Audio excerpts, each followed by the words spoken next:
Welcome to Learning to Glow, a show about wellness, skin health, and self-development. I'm your host, Jess. I'm a mom, entrepreneur, and skincare expert. I'm so excited to share tips on how to achieve healthy skin and bring amazing guests in the field of health, fitness, aging gracefully, and personal growth. Let's explore all different ways we can take care of ourselves as women, both inside and out, to truly shine. So let's get glowing.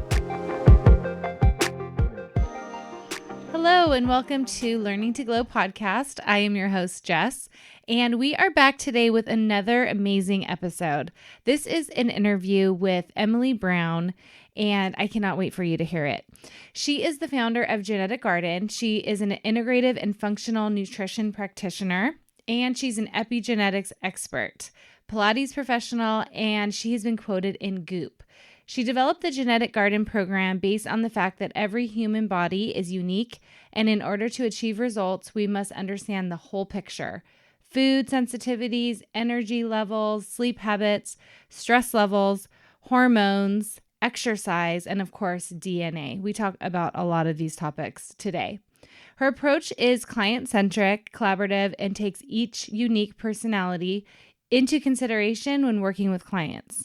She holds them accountable while providing tools and resources so that they may take control of their health.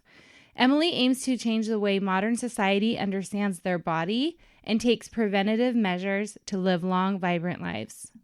We talk about a lot of issues that are sort of hot button topics, and we even answer some listener questions. So if you submitted a question to me on Instagram, you need to make sure that you wait till the end, because that's where we discuss all of the questions that were asked. And she gives such amazing answers. I learned a lot from her. We do take a deep dive into hormone balance, what it is, what does it look like when we're not balanced, weight loss roadblocks, which this was a request from me. I wanted to talk about, and I love the answers that she gave us for this topic as well. We talk about the BioPsychoSocial Model of health. I had never heard of this before, and it was so interesting. It made so much sense to me. We get into other topics as well. So without further ado, let's just start the episode. I hope you enjoy it as much as I did. And here is Emily. Hello, Emily, and thank you so much for being on our show. Oh, it's such a treat. Yes. Thanks for having me back. I am so excited. I'm so excited. I have so many questions for you and so many exciting topics that we're going to explore today. But I wanted to start with you and tell us a little bit about yourself and your background and how you got into your field. All right. I've got a master's in exercise physiology and nutrition. And then I'm also a certified practitioner in integrative and functional nutrition. Also Pilates certified. So I get to do some fun stuff with clients where we get to tackle the body, with lifestyle, so exercise and nutrition, because they are so inextricably linked. So the fact that I get to kind of be a one-stop shop for clients, I really, really enjoy that. Yeah, so I really got into this and the whole epigenetic and genetic component through grad school. I was doing the exercise physiology and nutrition, and completely separately, my mom did her 23andMe and got her results, and the little breakdown and the application was very lacking, and she was about to interpret them in a way that was going to be harmful for her. And so I thought, wow, there's really got to be somebody who can kind of do the genetic translating for people who don't have the wherewithal, and to be able to turn those tests into meaningful daily action to help improve their wellness. And so it's a amalgamation of a lot of different things, a lot of different schools and certifications, but here we are. There's Genetic Garden. You are incredible. I actually know people who have worked with you, and you've changed their health. You've changed their life. So I am so excited to kind of break down a few topics and really pick your brain, because it is, you know, so many things about this topic. So I really wanted to talk about hormones, because a lot of my listeners, we're kind of, a lot of the listeners that I have are well into their 40s and are starting to talk about noticing differences in their body, in, just different things that they think is attributed to hormones. So I wanted to talk about those. I want to talk about balance. You hear hormone balance, like, what is that? What are we striving for with hormones? And how do we know if something's off? Okay, boy, that was a pretty hefty question, but let's dive in. Okay, Let's so break it what down. are hormones? What does it mean to be imbalanced? And how can we use our lifestyle to help balance them? Okay, so basically everything that we consider health, wellness, disease prevention, it revolves around balanced hormones. It's really that profound. They control every aspect of how we function, from our mood, our muscle mass versus fat mass, to sleep, even sex drive, and then down to hunger versus fullness. So examining our hormone health is really one of the most impactful things we can do for ourselves, because it influences so much of our psychology, our physiology. Yeah, so it's really, really important. So kind of think about, my favorite analogy is, if hormones are the drivers of our body ships, then what influences the driver? If hormones are dictating everything our body does, what influences the hormones? And a lot of it comes down to food. And that's really where I get to come in and influence and make positive impacts for clients. So food informs much of what our hormones signal to the body. That's really the power, if you think about it, of every snack, meal, beverage. We can positively impact or negatively impact our hormones, and thereby positively or negatively impacting our physiology and psychology.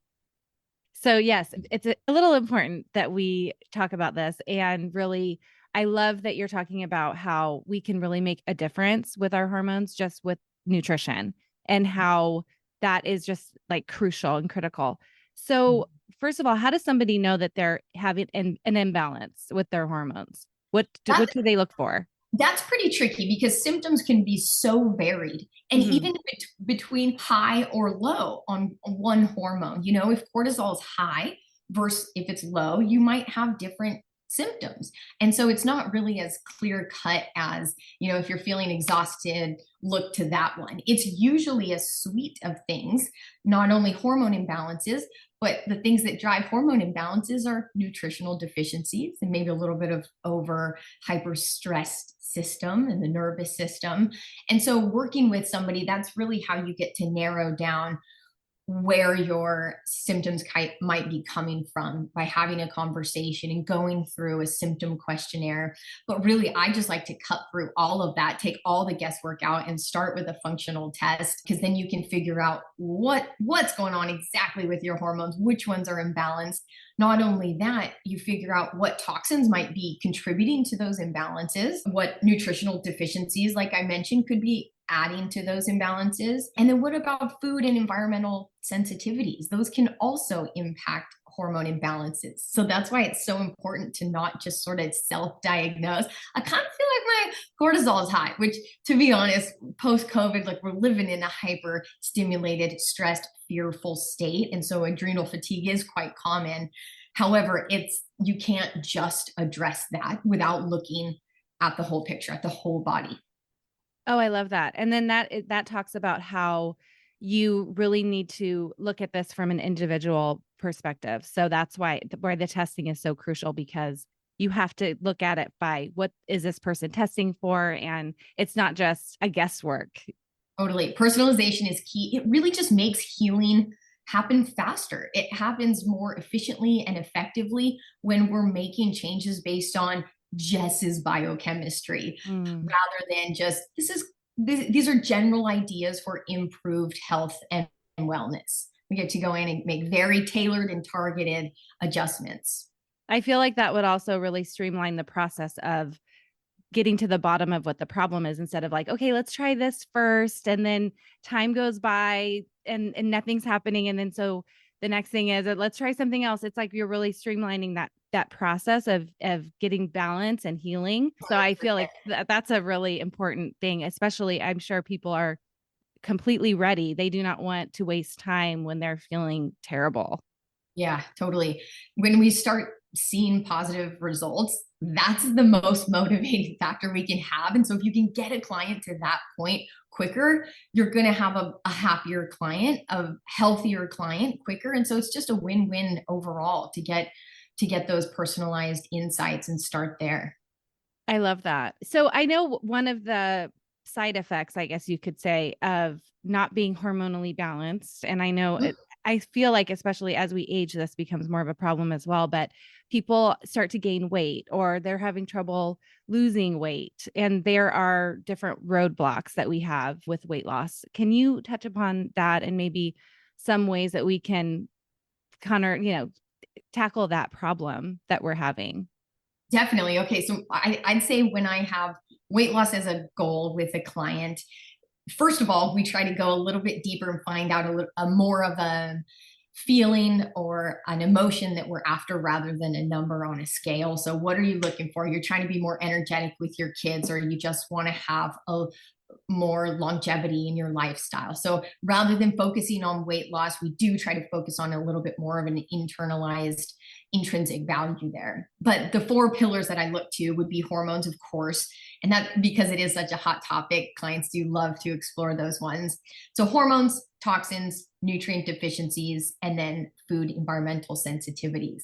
So for hormones, for example, if somebody's coming to me and they're going, boy, really in the last few months, I've been starting to put on weight. You can even just by having a conversation start to pick up on hormonal imbalances like estrogen. When it's elevated, you might have more of weight gain right around the hips and the thighs. Whereas cortisol, when that's elevated, it might be more around the midsection, kind of getting that quote unquote tire around the belly.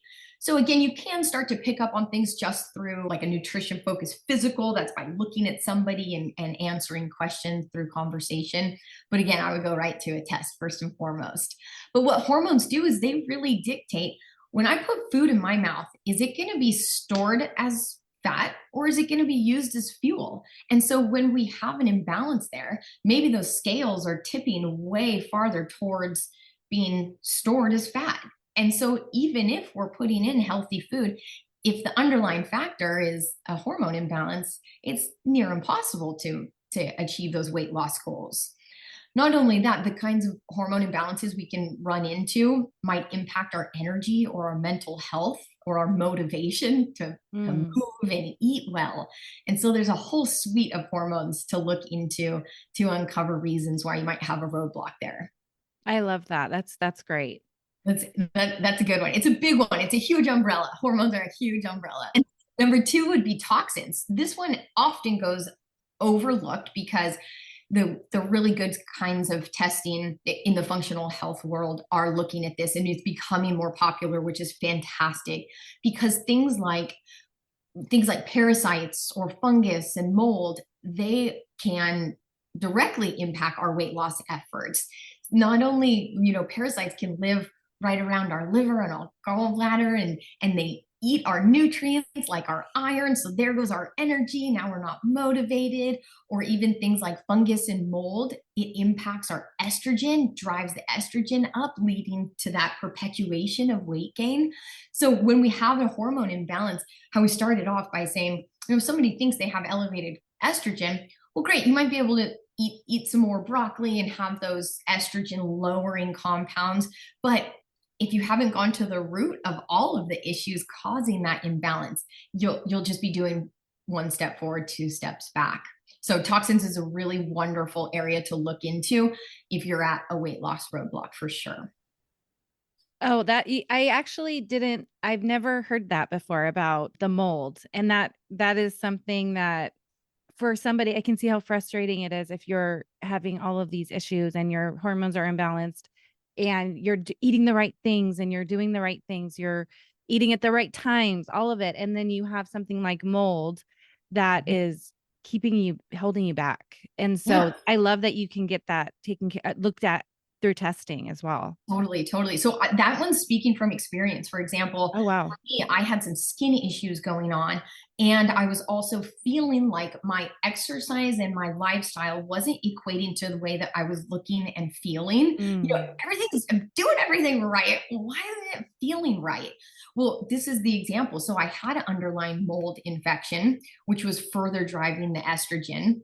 And then the third little link here with the skin is that things like vitamin E that are so profound for skin health, those get allocated to go help fighting estrogen in the mold situation rather than going to fortifying the skin. So what happens is then when you go deep enough to the root cause, i.e., eliminating the mold. Now, all the nuts and seeds I was eating with the vitamin E were going to my skin and going to help clear out estrogen. So, when food gets to do the job that it's meant to do, things work really, really well. Our body is incredibly effective. But when we've got these little critters being toxins in our body, it just really slows down everything, creates this chaos and confusion. Oh, that I love how you talked about the skin, because of course that's what we talk about a lot on this show, but how that just is another example of how our health and internally what's going on is going to affect our outside, our skin. It's a huge correlation. Absolutely. And I had gone to every dermatologist, every allergist, and nobody could figure out the cause of my skin issues because it wasn't a skin issue, right? It was mold living inside my body. So that's what functional health does. And that's the beauty of it, those root causes. I love that. I love that, that's exactly why working with somebody like you is so great, because, that's not something that you get asked at the doctor's office.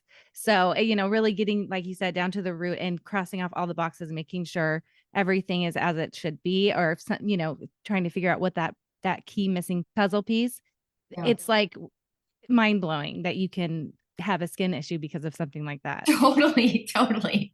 Skin health has really become a little niche of mine because of my own histories and struggles and the gut skin connection. So if anyone out there is looking to improve their gut skin connection, that's a little specialty of mine. So let's talk about number 3. That would be deficiencies. This is just very simple, just like my vitamin E example. When it's low, you got to figure out why it's low. Are your dietary sources low? For me, it wasn't. I felt like a flipping bird. I was eating so many nuts and seeds and all the sunflowers, and I couldn't eat more. But if you have what we call drug muggers around, if you're having GI issues and you're taking antacids, they can go in and rob you of the nutrients that you're eating, or the pathogens like mold can rob you of these nutrients. So it's always important to check your levels rather than just basing it on your diet, because it can look good from the outside, but we really don't know if it's being absorbed. However, nutrients in terms of weight loss roadblocks, we can again have the examples like iron, and we're looking for energy and those motivations, but we can also have compounds that work within metabolism itself, meaning turning food into fuel and shuttling little fat compounds into the cell where it gets turned into energy and broken down, and basically all of the things that we're looking for here with weight loss. And so if we're low in those specific nutrients like carnitine, that can just directly impact and halt weight loss efforts for sure. So impacting the cellular health, the mitochondrial health. I actually have a new supplement line coming out, and my everyday essential, which is the multivitamin, has all of these mitochondrial health focused nutrients in it for that reason. Mitochondria, it's going to be a very expanded upon topic coming out here soon. So honestly, stay tuned for that. It's going to be a big hot topic. So fortifying your mitochondria, your cellular health, is a very profound way to improve your weight loss efforts. You're going to have to come back and talk more about that, because that sounds so interesting. So I can see how some of this, I want to talk about another level of this. And this is something that I am very cognizant of hosting a wellness podcast, talking about how important it is to, as far as health goes and things that we can do to improve our health. Of course, weight loss is on a lot of people's minds, but I love how you said, what is your goal? Is it to play with your children more? Is it to have more energy? Looking at it from that versus I need to get back to the weight I was when I was in high school, for example, or my goal weight, just to be, quote unquote, this thin again, or to have some type of, I don't know, more superficial goal. What I feel like sometimes that can develop into something unhealthy. And I only a couple years ago heard about the term orthorexia. And I just feel like it's something to talk about, especially when we talk about wellness and health, because I can see some people take it too far and it becomes a stress of making sure you're doing everything perfect, you making sure your workouts are perfect, not being able to feel free to eat certain things because you are on a wellness journey. So I want to talk to you about that and get some feedback and what your thoughts are on that. I live in Newport Beach, California. This is a hotbed of orthorexia. And of course, if you are struggling with any sort of disordered eating, I really encourage you to seek out a specialized mental health practitioner to help you through that.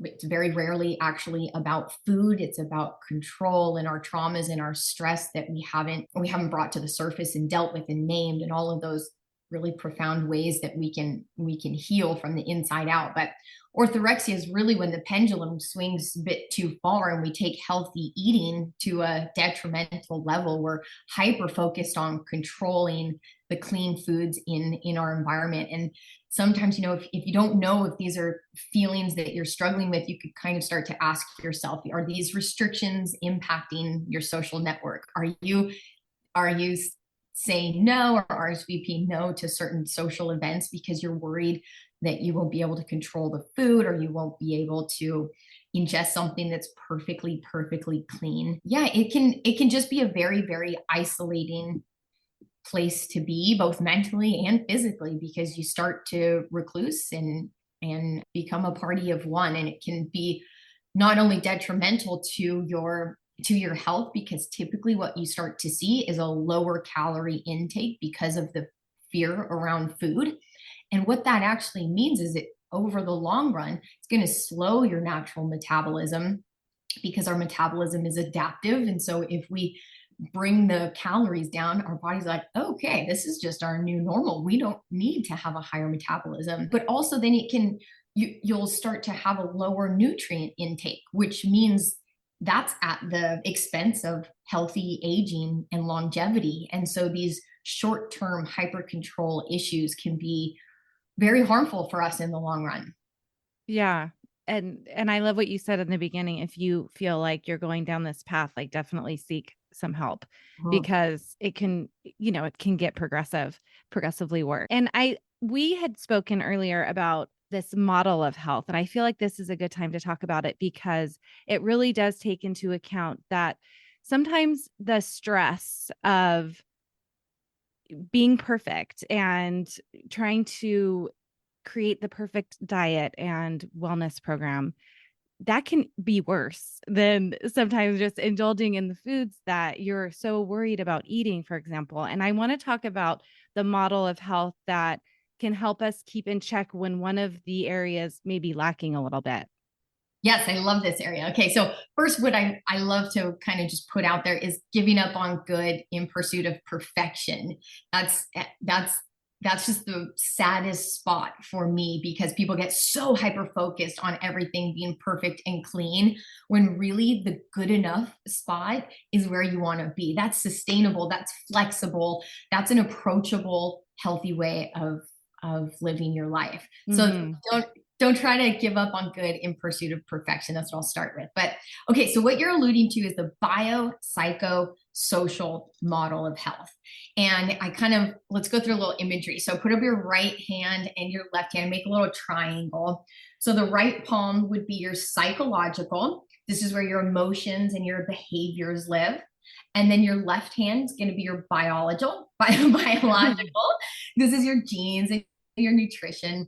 And then where the thumbs meet, that's going to be your social, where we've got our stress, our trauma, our sense of community, and our environment. And they all not only impact one another, but they're impacted by one another. So let's take a couple examples that you run into quite a bit. What about like skin health or hair health? So if we are to have acne or eczema, dermatitis on the face, that's something that's going on with our physical body. Now, that can tend to make us retreat and pull away and go into a bit of isolation, so then that is going to impact our psychology. So our physical body is now impacting our psychological state. And so what we can do is really, really lean on that third angle of the circle to prevent the whole thing from crumbling down. And so that's always going to be our social. And it's very counterintuitive. We always think when something's wrong with us, we pull away, when really we should be leaning in. That's when we need our community more than ever, because they are impacted by one another. So if we were to you have acne, skin issues, and we start to pull away. Now that's also impacting our social. So now all three are going to be impacted. And that means healing slows down, inflammation goes up. It makes healing more difficult unless we kind of lean into one of them or two of them. But the easiest one, of course, is to be your friends and your social circle and your sense of community. And so that's kind of how you can interrupt that cycle, prevent the spiral of inflammation, correct the healing course. So I hope that made sense a bit. That was a bit of a It tangent. did. No, I Okay. love that.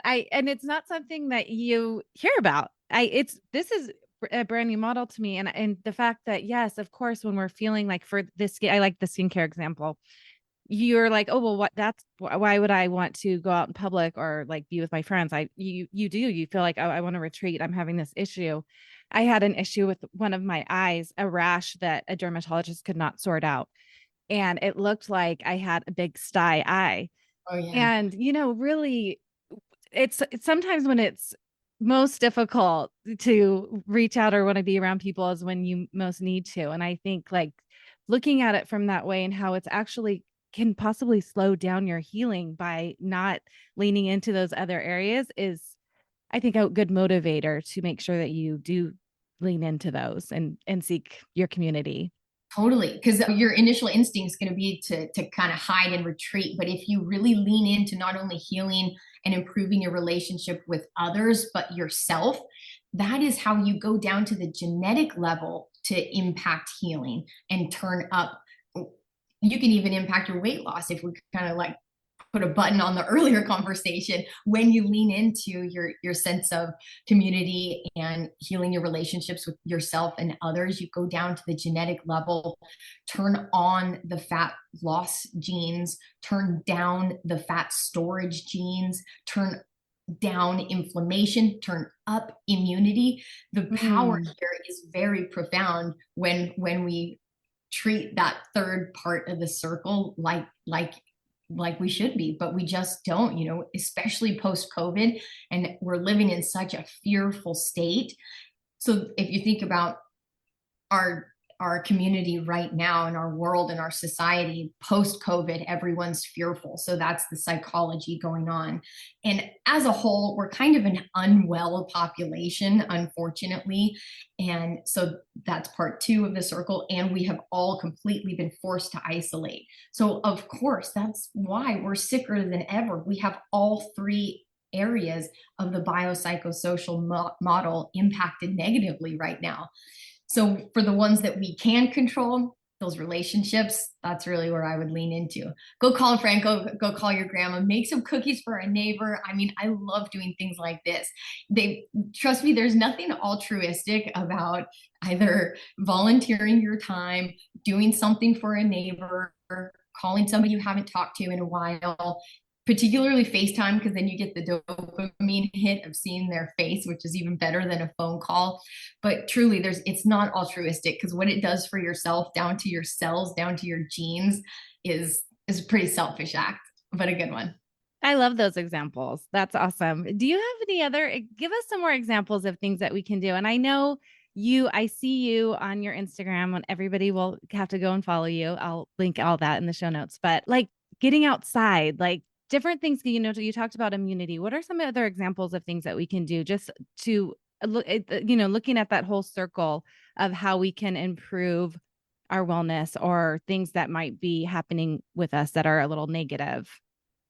Like, The ones that probably go the most underlooked is probably the mental state and how mm, deleterious that is to us when we don't even know it, like unresolved emotions, hidden tensions, these kinds of things. That talking about it, talk therapy, whatever kind of therapy, that's a huge one, because all of that really down regulates our immunity on a genetic and cellular level. Most people know, there's nutrients and there's supplements and there's foods to eat to help bolster your immunity. But that one, I'd say, really, really goes overlooked. The most sick people sometimes are the ones that haven't addressed that aspect of themselves, have had a lot of trauma in their past, and maybe they don't even know about it. And that's kind of where hypnotherapy can come in, and all sorts of really, really cool modalities out there for mental health these days. I love that. That is so incredible. So I asked my audience to send in some questions for you, and I thought I could ask a few of those at this time, if that works for you. Bring it on. One of the biggest questions, the most frequently asked question that I got when I did a poll was about intermittent fasting, and I would love to get your thoughts on that as well. Okay. Well, first and foremost, personalization is key as always here. So in theory, yes, it's great. And based on our evolutions, on our genes, how our bodies interact with the environment, fasting is wonderful. There's so many caveats to follow that up, though, when we're talking about our hormones. If you have elevated cortisol and adrenal fatigue, it's not going to be right for you because your body is in a stressed state already, and fasting can create a little bit more stress. And so when you're trying to heal hormones, it's good to not add too much extra stress. But again, that's only when we're talking about specific hormones. If maybe insulin is too high and you have some blood sugar dysregulation, fasting is pretty great across the board for that. So it's always wonderful to know where your imbalances lie before you start doing any sort of adaptive eating. But the way I like to do it is called time restricted feeding. And there's really just the difference, first of all, in the psychology, because there's feeding in the word versus intermittent fasting. And so let's go with the one with the feeding in it. So that basically means you're going to eat within a 12-hour window during the sunlight.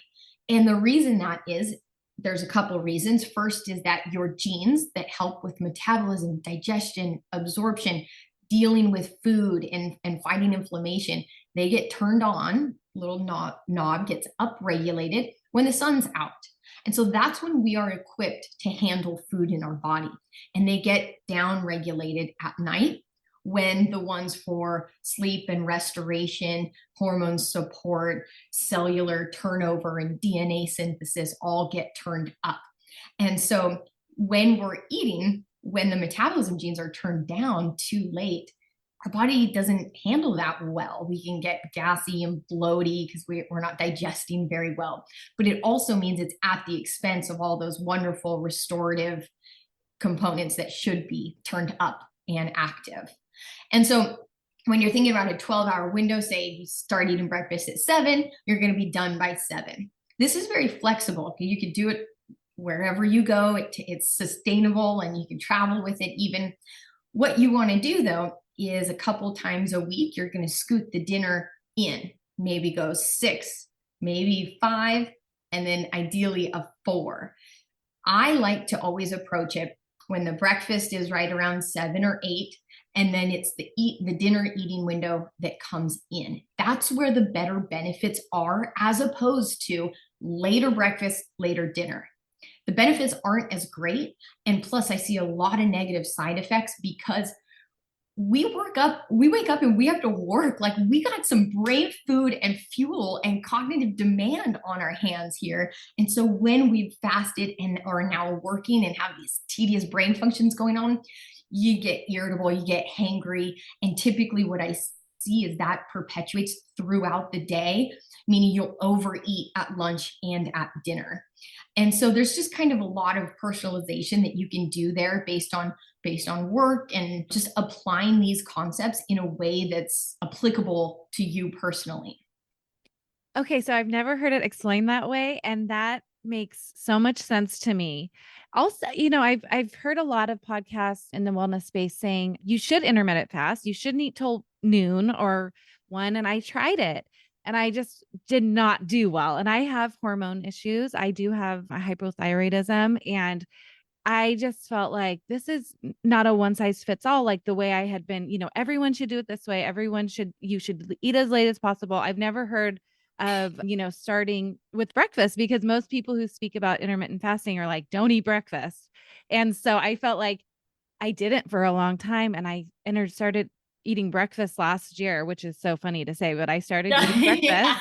Like, it's great, mind blowing, but I'm like, oh my gosh, I feel so much better. I can't believe I was listening to this one, literally, it's back to personalization, getting to know what you need as a, for your body. It goes back to that because it wasn't a one size fits all. There are plenty of studies that say intermittent fasting is amazing for you, but it wasn't amazing for me. Yeah. Yeah, it is all. So the thing is, these studies are wonderful, but they might not have had somebody with your specific biochemistry in the study. And so if you just base everything you do on what's going on in your specific body at your specific age and time and place and space right now, that's when you get results. You're not going to be fighting through the weeds of the internet and Google and what worked for your husband and your best friend. Oh, it's so true. And then you listen to people and they're like, it worked for me and it's amazing. And this is how I do it. And you think, oh, there's something wrong with me if I'm not having that same result. So I love that answer. That is incredible. Yeah, there's also like when they're saying with the blanket, try to avoid any blanket statement. That's what I'll say. Like, do this and you'll lose 10 pounds in a year. Those kind of very exclamatory, exaggerated statements are always just, something to be cautioned about. But something like black coffee, the fasting community is huge on waking up and only having black coffee until you eat at 11 or noon or whatever the time frame. Well, let's paint a little picture here. If somebody has elevated cortisol, that's actually not a bad thing. It's kind of step 2 in the process of adrenal fatigue. So elevated cortisol is we've been stressed for a very long time. Our body is constantly producing cortisol because not only our psychological stress, but physical stress is elevated. And often they perpetuate each other. And so elevated cortisol, when it goes down and we start to see low cortisol, that's because the body is like, I can't do it anymore. I'm not going to produce it anymore. And so low cortisol is actually on the farther end of the spectrum in terms of adrenal stress. But either one of those, meaning our adrenals are stressed and we have cortisol imbalance, if somebody with that biochemistry starts to wake up and only have 2, even 1 cup of coffee until they eat at noon. So we've been sleeping and we haven't eaten. It's a little bit stressful on the body because we need protein and fat to make hormones in the morning. And so already we're waking up, we're like, okay, that's a little bit stressful on the body. And now we have to go to work, which is cognitive demand, and that's psychological stress on the body. And now we're going to put black coffee in, which is like cocaine to the bloodstream. And now we've got physiological stress. And so that is adding fire to an inflammatory, or adding fuel to an inflammatory fire kind of a situation. So if somebody were to apply those blanket statements with some sort of adrenal imbalance, it's going to make everything worse. So that's just why I really hate to see people applying things that they read on the internet without knowing if it's right for them or not, because there is harm that you can do unless you're doing what's exactly right for you. It's such a good point. It literally happened to me. So I thank you for addressing this one. So I have a few questions from my fellow listeners that are vegan. And one of the questions was, what do I need to be doing? So I'm a vegan. What do I need to be doing? Maybe as far as supplementation, is there anything extra that I can do to make sure that, vegans are missing out on certain nutrients? They're cutting out certain foods, and how can they make sure that they remain as healthy as possible? That's a really good question. So to be vegan, it does take some attention. It takes some care and some planning if you want to hit all of your nutrient levels and be adequate across the board. Some things that are concerning, typically the levels, is protein in general, right? Because most of it is going to be coming from legumes. Sometimes you even have to have legumes 3 times a day, which means the carbohydrate content is also very high. So if we're looking at macros as a whole, especially vegans trying to lose weight, that gets very complicated because now innately you have a built-in higher carbohydrate content because of your protein sources. Other nutrients, there's the B vitamins. So we have B12, B1, folate. So a lot of those have to do with energy, food metabolism, all sorts of things. So vitamin D Also, because typically we can get that from fish and eggs. But little tip for vegans is if you get your little white mushrooms and you set them next to your window for about 30 minutes before you cook them, it almost doubles the vitamin D in content there. So go ahead and do that and bolster your vitamin D. Oh, wow. I didn't know that. Yeah, fun little tip. And then things from the sea, because they're not getting any seafood, right? And so things like iodine, zinc, and omega-3s can be low sometimes.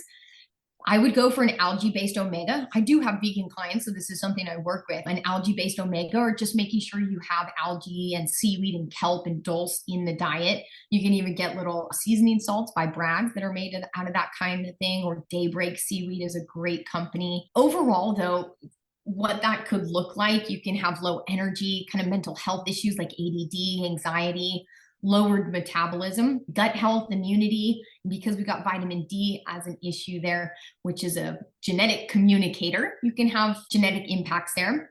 Slowed development in terms of children and growing adolescents, and then even things like hair loss and nails and slow hair growth. That's a lot of the things that come from the sea help our hair. What, as a consequence of giving up animal products, we often see vegans having a high fat, high saturated, and trans fat because things are coming from boxes and they're very processed. They'll have a high sugar diet because they're, labeled vegan or vegetarian.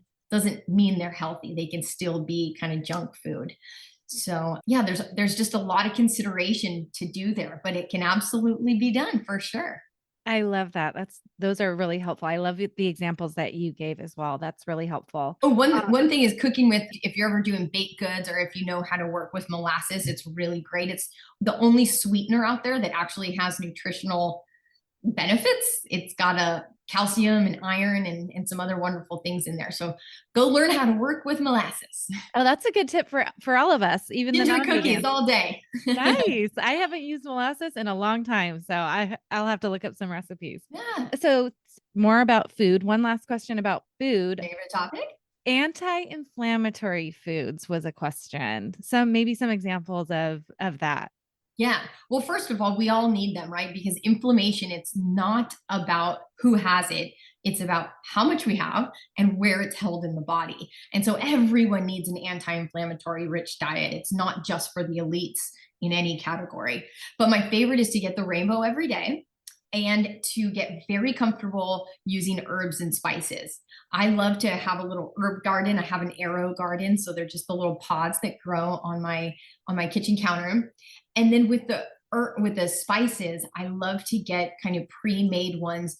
For instance, a curry, a chimichurri, a Mexican taco, and then your cooking can become very simple. You throw a protein, a couple veggies on there, and you've completely changed up the profile from one night to the next, even if the protein and the veggies were the same. So it can just very simplify things in the kitchen for you. But my two favorite ways to do basically all of these before breakfast, let's just check everything off before breakfast. Why don't we? It's very effective and efficient over here. So if you're doing some eggs, chop up some mixed peppers, top it with some herbs, little cilantro or basil, and then have a side of mixed berries. It can be as simple as that, and that's a highly anti-inflammatory breakfast right there. My other one I basically just alternate these every day, to be honest, is a green protein smoothie. And then I am sure to top it with some good nookums, as my mom says, like some goji berries or some hemp seeds. That way you do want to chew. You want to chew your breakfast. It helps with satiety. You'll get more full from it because you get that whole chewing cascade initiates digestion. So it is a very important part of eating is the chewing. So sometimes when you slurp down a smoothie, you're hungry pretty quickly after, or you don't feel full or satisfied. So that's a little tip there. Turn your smoothie into a bowl. Yeah, now you've got two anti-inflammatory diets right before breakfast. I've never heard so I love that you mentioned, we should chew our breakfast and adding those little toppers to a smoothie. That is so great. Do you have any other fun breakfast ideas? Because earlier you did mention when your body wakes up, it needs protein and fat. So doing something like, say somebody wanted, my children love oatmeal. Would that be a good breakfast? Maybe adding just some protein to it, or, maybe some healthy fat to it as well. Like, would that be considered a great breakfast to start with? Yeah, totally. Yeah, oatmeal's not my go-to, but especially for kids, like what we can get down is a step in the right direction. So that's awesome. Yeah, if you want to use that as your fiber base, right? We always want to do fiber, fat, and protein. So just like you said, you've got your great fiber base in the oatmeal, adding a scoop of either collagen because it's tasteless, if they're kind of taste sensitive, which I was. So I'm always like talking to my earlier self, my very picky eater self. I would hide some collagen in there and then stir in some nut butter. And then maybe if they would tolerate some blueberries or something like that, that's a beautiful breakfast. Yeah. I love that. Okay. And everything that all of your meals that you post looks so delicious. And you say, it's a simple recipe, and it's like so effective, and it looks delicious like every single time. So I try to cook like I that think too. they Like are. I just try to keep it simple and like, uh, make sure you get all of the good stuff in there, but also, making it taste delicious at the same time. Absolutely. That's kind of the name of the game. And the fun part about working with clients is we talk about your schedule. Where do we need to take away the most amount of stress around cooking? Because if you have your longest days on Tuesdays and Thursdays, but you also accidentally allocated that for your long cooking meal, it's just not going to get done. You're going to call some takeout. And so it's always just about figuring out what fits into your routine in the most impactful way. Yeah, but not I kind of I don't want to bash vegans. I was just glancing down, bash vegans in any way, because to be honest, food just isn't enough for all of us these days. We're not eating the diet we used to. And so food just simply isn't enough. And supplementation kind of should be in our routine, in our repertoire. It doesn't have to be the scary supplement aisle. You don't have to have a cupboard full. Just really the essentials are important to kind of maintain our levels, lead long, healthy lives. Yes. And also by getting that personalization and testing to know exactly what it is that you are lacking and what you could use and benefit from based on what you're dealing with. Because you could hear again on a podcast, you should have this supplement, but you may not need that supplement. So let's not overdo something that we don't need to do. Totally. I know so many people are going to want to learn more about you and how they can work with you. So can you please share more? Because I could talk to you all day. We're going to have you back. You are incredible. I would love to, Jess, anytime. So tell us. I'm on Instagram mostly. That's kind of my biggest presence, I'd say. Just come say hi, drop me a DM, start a conversation with me. It's at genetic_garden. Yeah. Check out my website. It's same thing, genetic-garden.com. Got some fun stuff coming down the pipeline. Yeah, so stay tuned. That's amazing. And then do you still work one-on-one with clients as well? One-on-one, men, women, all ages, all life stages. Oh my gosh. Well, please, everyone, check out Emily. She is incredible. And thank you so much for your time today and being here with us. I appreciate it. More than my pleasure, Jess. Really. Thank you so much. Thank you. Bye. Bye. Thank you for listening to this week's episode. Please subscribe and review so we can reach more people who want to learn to glow alongside us. See you next time.